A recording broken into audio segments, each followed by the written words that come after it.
Vist iga eestlane on tuttav Liidia Koidula lihtsa südamliku luuletusega Meil Aiaäärne tänavas, mida peetakse peaaegu rahvalauluks.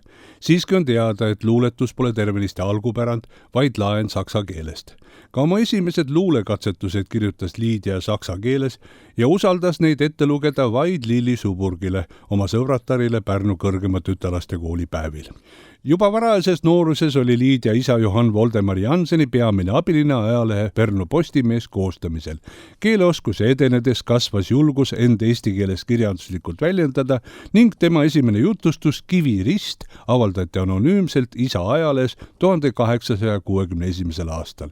2 aastat hiljem ilmus raamatuna jutustus Oja Mölder ja tema minija, mis on ainuke Liidia Janseni nime all ilmunud teos. Meil Aiaäärne tänavas pealkirja all Kodu avaldati ajalehes Eesti Postimees 1865. aasta juulis. Samal aastal valmisid ka Koidula esimese värsikogu Vainulilled luuletused ehk laulud, nagu ta need ise nimetas. Värsivihik ilmus anonüümselt 1866. aasta kevadel. Liidia varase nooruse kirjanduslikus arengus ja esikluulekogu saamisloos oli eriline koht Elise Polko poolt koostatud saksa luuleantoloogial Dichter Grüße, luuletervitused, kus tütarlaps neid omale eeskujuks valis. Antoloogiast leiame ka Klaus Grotti luuletuse For der Tür. Grott oli selle luuletuse avaldanud alamsaksakeelses luulekogus Quickborn. Hämmastav on Liidia oskus luuletuse meisterlikul tõlkimisel ja tema sisule ürgeestilise kõla andmisel.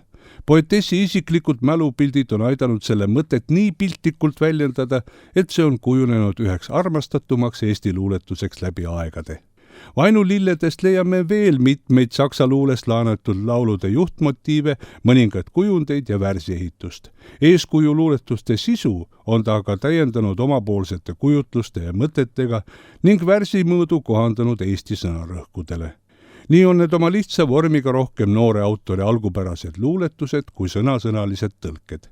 Seevastu Liidia teises aasta hiljem ilmunud anonüümkogus Emajõe ööbik on ainult originaallooming ehk Eesti viisid Eesti südame sügavusest välja käinud, mis jäävad ikka kõlama ja elama, kuni elab eesti keel, nagu prohvetikud kirjutas Karl Robert Jakobson.